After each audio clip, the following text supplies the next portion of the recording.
A linha marcada pelo destino é tortuosa, porém leva a essa torre, a aniquilação, a destruição dos valores estabelecidos e da ordem estabelecida. Mas está vendo o que há acima da torre? Uma andorinha. É o símbolo da esperança, que se cumpra o que precisa ser cumprido.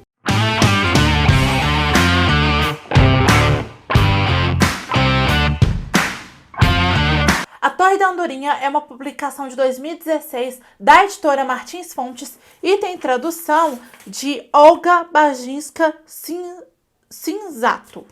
Esse livro é o 6º da série The Witcher.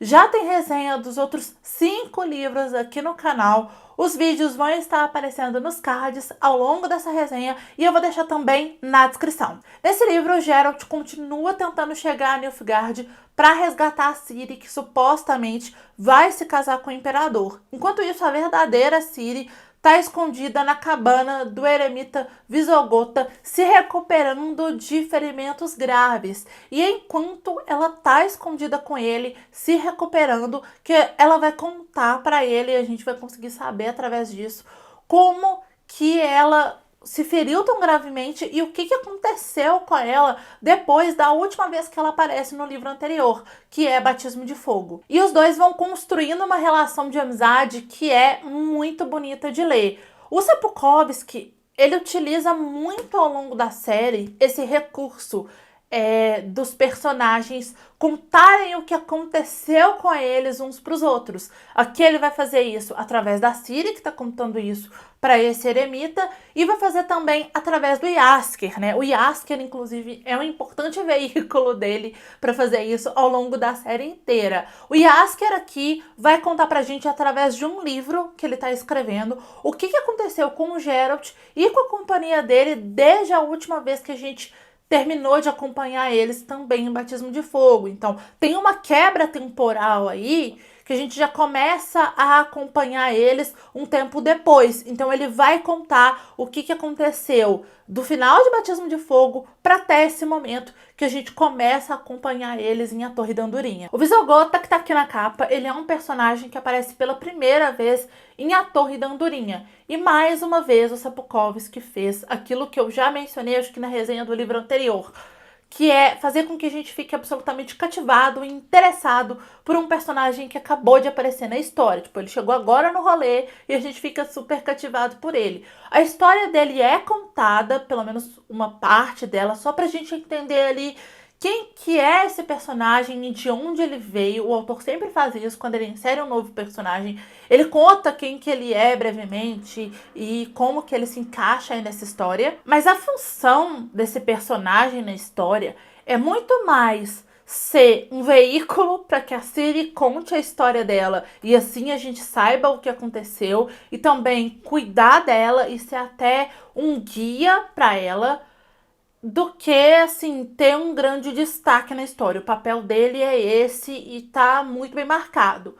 Eu posso estar enganada, mas eu tenho muito a impressão que o encontro da Ciri com o Visogota vai ser fundamental para a resolução daquela profecia que diz que a Ciri pode salvar o mundo ou destruí-lo. Eu acho que esse encontro dos dois foi um divisor de águas para o que a Ciri vai se tornar no próximo livro. Por mais que nesse livro a gente tenha um foco muito na Ciri e nas coisas que aconteceram com ela, aqui também a gente vai acompanhar um pouquinho do Geralt e da companhia dele. A gente vai ver o que a Yennefer tá fazendo, o que aconteceu com a Yennefer. A gente vai acompanhar as movimentações dos outros feiticeiros, os outros reinos também, alguns deles. A gente vai ter uma ideia de como que tá a situação política nesses reinos. E, é claro, Nilfgaard também.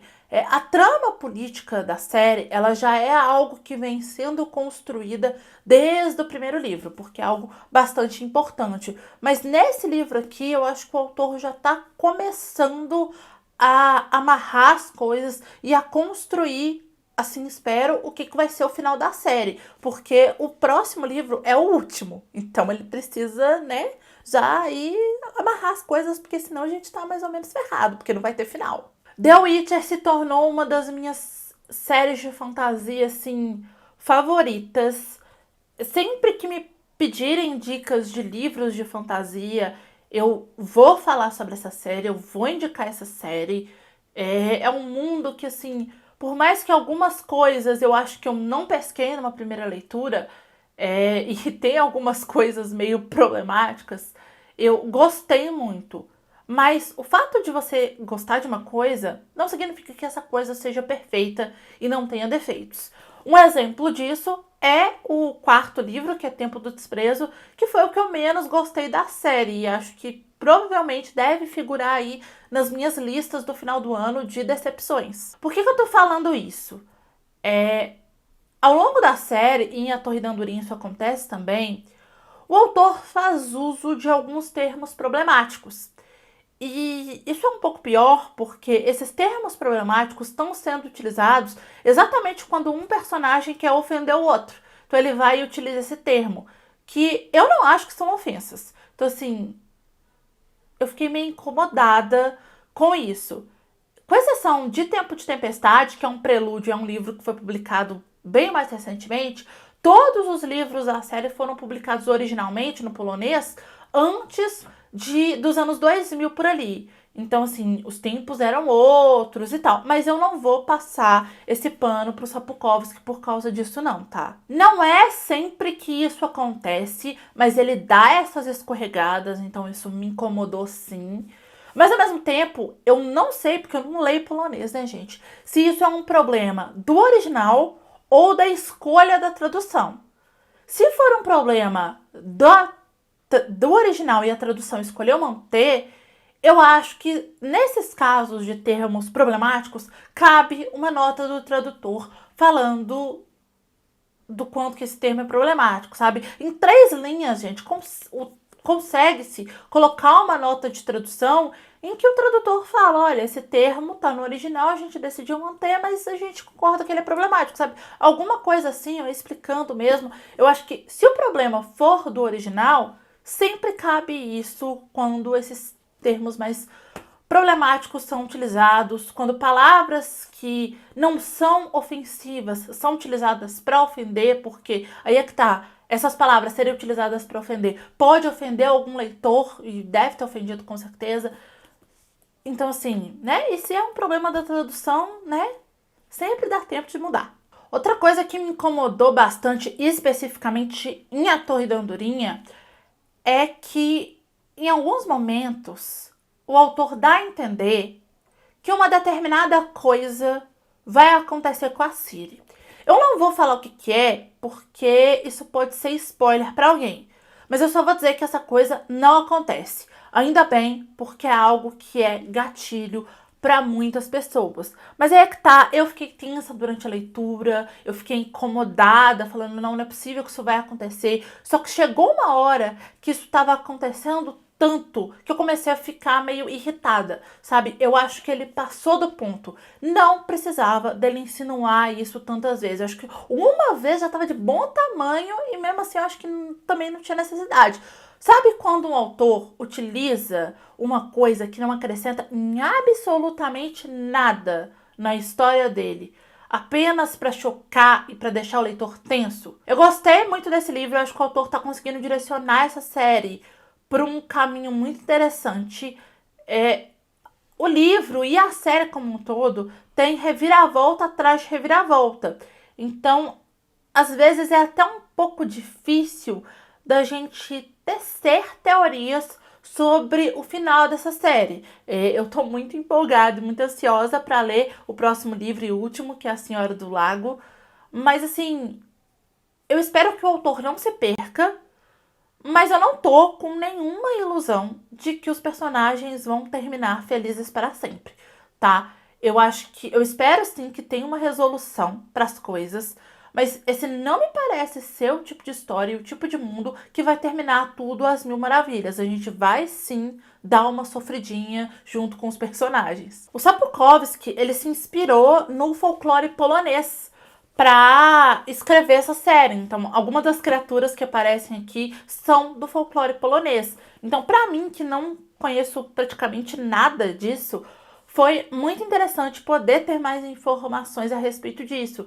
Dá pra ver que algumas coisas são bastante parecidas com outras criaturas que a gente já leu em livros de fantasia ou de outras mitologias, outros folclores, mas tem às vezes uma origem diferente, sabe? Um exemplo, os vampiros. Aqui os vampiros são diferentes do que a gente está acostumado. Tem mais de um tipo de vampiro.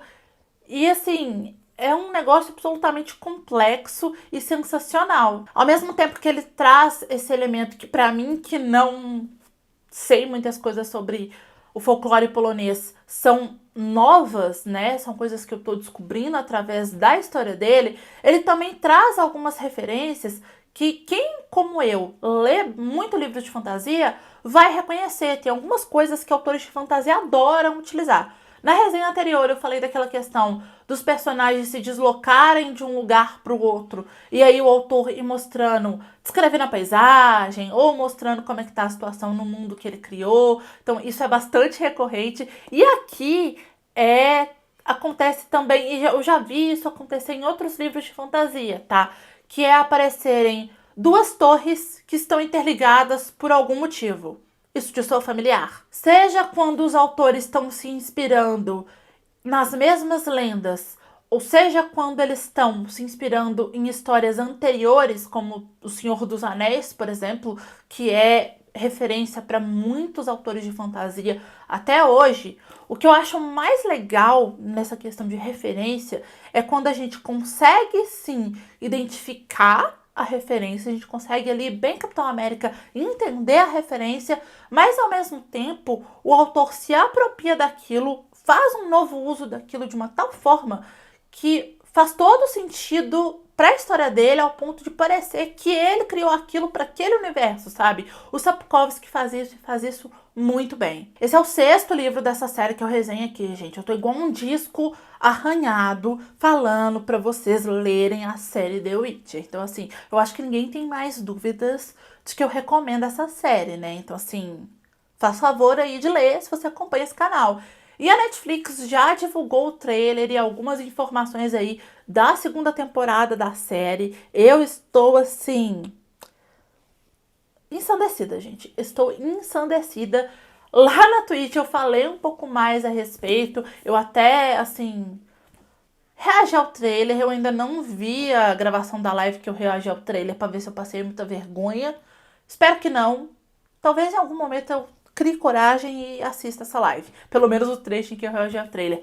Mas lá eu também comentei durante algumas lives sobre o que eu achava a partir do trailer que seria adaptado. Só falei lá na hora, não pesquisei nada sobre, mas assim, a impressão como alguém que já tá bastante avançada na leitura dos livros, de qual livro que a série vai adaptar. Então, se você não me acompanha lá na Twitch, você tá perdendo informação. Então, assiste as minhas lives por lá, o link da Twitch tá aqui embaixo na descrição. Eu faço lives por lá na segunda, na quinta e na sexta, às 18 horas, e no sábado, às 15 horas. Então, não deixe de me seguir lá para mais informações, ok? Se você já leu A Torre da Andorinha, me conta aqui embaixo nos comentários o que você achou. Lembrando de ter cuidado com possíveis spoilers para quem não leu esse livro e não leu os livros anteriores da série. Se você se interessou por esse livro e quiser comprar, compra na loja da sua preferência, utilizando um dos links que estão no box de informação, comprando livros ou qualquer coisa, utilizando os links que eu deixo na descrição dos meus vídeos. Vocês ajudam a apoiar e a patrocinar o meu trabalho sem gastar nenhum valor a mais por isso. Então, muito obrigada. Não deixa de me seguir em todas as redes sociais. Todos os links, como sempre, também estão na descrição do vídeo. Assiste esses 2 vídeos que estão aqui do meu lado, que eu acho que eles podem te interessar. É isso, beijo, tchau e até a próxima.